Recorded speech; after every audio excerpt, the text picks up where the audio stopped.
The late great poet, none other than Langston Hughes, once penned a poem entitled Harlem, where he starts off with a question, and it says, "What happens to dreams deferred?"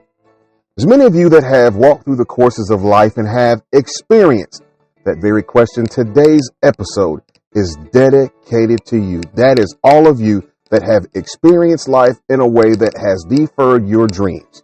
If you're one that needs a second chance in life, if you're one that needs an opportunity to start all over again, I encourage you. Listen to today's episode of the End Zone Club with your host, Anthony Mitchell, and my special guest, Kasondra Toney.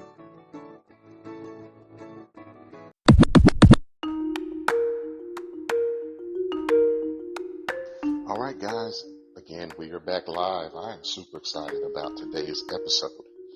But before we get to today's episode, I do have to just drop a quick shout out to our guys over at Just Gifted Clothing Line. That's JUSGFITED.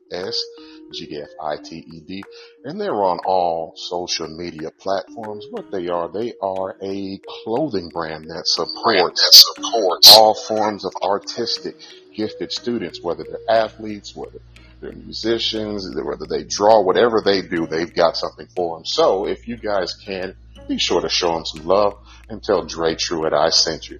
But anyway, guys, with no further ado, we have our special guest in the building. Good morning.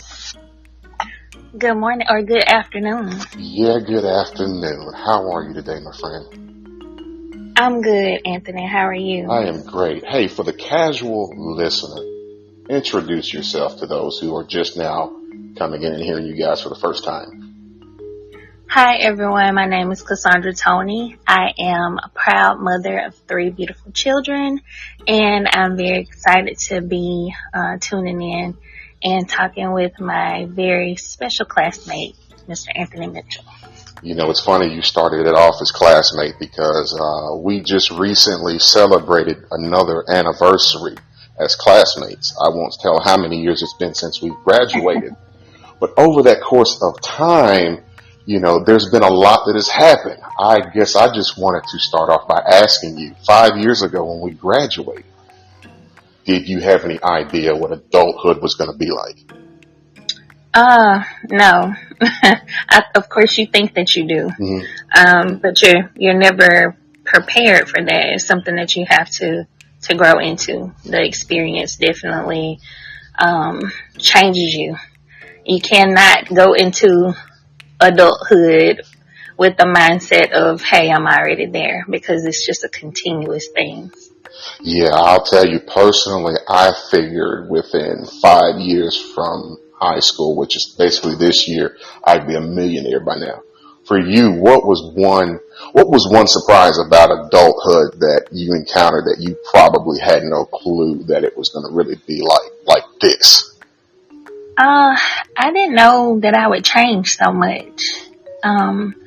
I always considered myself this, I don't know, kind of meek and mild personality, having type of person. But, I came to find out differently.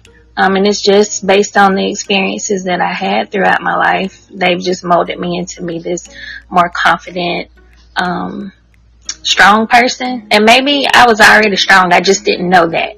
And so, you know, what I experienced helped to pull those things out so I could see it. You know, I'm gonna highlight something you said in a moment about experiences and what it brings out of you. But today I wanted to highlight you today because as many of you guys know that are tuning in and listening here at the End Zone Club, we have tried to carve out a niche where we provide outlets for kids and youth and trying to do a lot to prepare them, as Kasondra mentioned, with like experiences. So those that have supported us through the years, we have wanted to bring them on air with us and just give them a highlight. And this particular guest that we have today recently was highlighted by the University of Mississippi. I want to ask you to kind of go into that highlight, and I want to from there build on some of the experiences you had that made this a significant moment in your life.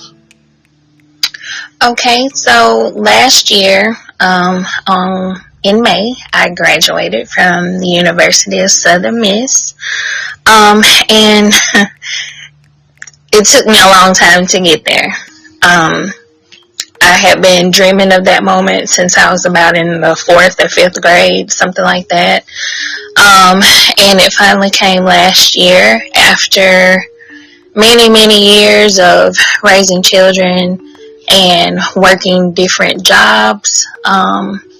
It's funny how I actually came into the degree I actually have. I graduated with a bachelor's degree in child development, emphasizing in family theory. And my youngest son, he was diagnosed with a language disorder. And me, I have to soak up all the knowledge that I can because it was new to me, of course. And so I was about a year and a half shy of a business degree, but I decided to let all that go, and I just started all over, and I focused on the child development one because I not only wanted to gather more information for myself, but for other families who would be in a similar situation as us as well. And so it was really life-changing for me to actually start all over. But now I'm here, and I'm a graduate student now, so my education continues. And so I went ahead and achieved that goal I had been working on for so long, and I surpassed it because originally, I had no idea that would catapult me into wanting to further my education, such as a master's degree or a PhD, and I'm not really sure where I'm going to stop. I want to stay right there for a moment because we're both from the same area, small town in Mississippi, and for what you have accomplished, there weren't many people that we were around that were able to say, hey, we've had some experiences, but we didn't fall off the horse and get back up. I want to ask you a question because how did you not lose sight of that goal even after time passed? Like, how did you, and also while you're talking about that, did you ever feel like it wouldn't happen for you? Did you ever feel like, where you were at that moment was going to be where you were forever? Just kind of talk about some of the feelings that went into that. There were many moments that I felt like I would never graduate from college, that I would never be truly successful or find a career that I was, I won't say happy, but that was like gratifying or that I was passionate about. I just thought because I had a certain skill set and I was good at some things, that's the road that I needed to travel. And coming from that small place, I always felt out of place. In school, I did not fit in. In my community, I did not fit in. And I'm not saying it in a negative way, it's just that I knew that I had something more. I always felt that God had something big, and I used to say that to myself all the time. In times of frustration, I would say, God, I know that you have big, beautiful plans for me, but of course we don't know how those plans come about. And I had an idea coming from being very young, in a small situation, comparing myself to my family members or community members. This is what they did, so this is what I have to do. That's a lot of pressure, and you conform, to basically make everyone happy around you instead of serving yourself. And so that's what I did. And I'll just dip into this real quickly. I had my first child in high school, and so it's like, hey, you have a child, you get married, you stay in that relationship, for as long as that season is supposed to be. Hopefully that's indefinitely, but sometimes that's not the case. And that's what I thought my life was going to be. But my world was turned upside down. And so many years went by, and I could not stay there anymore. I had to leave, and that was the best thing I could have did for myself and for my children, because I think about what I would be doing if I was still in that situation, and I don't think I would be doing very much. I wouldn't be very proud of myself, or I I wouldn't be comfortable in that situation because I felt in my heart, in my spirit, that there was more for me to do. I felt like I could make an impact on other people, and just like with USM featuring me, that was one of those confirming moments that happened, and I didn't even know that it was happening, but it required me to move outside of that situation that I felt so stuck in.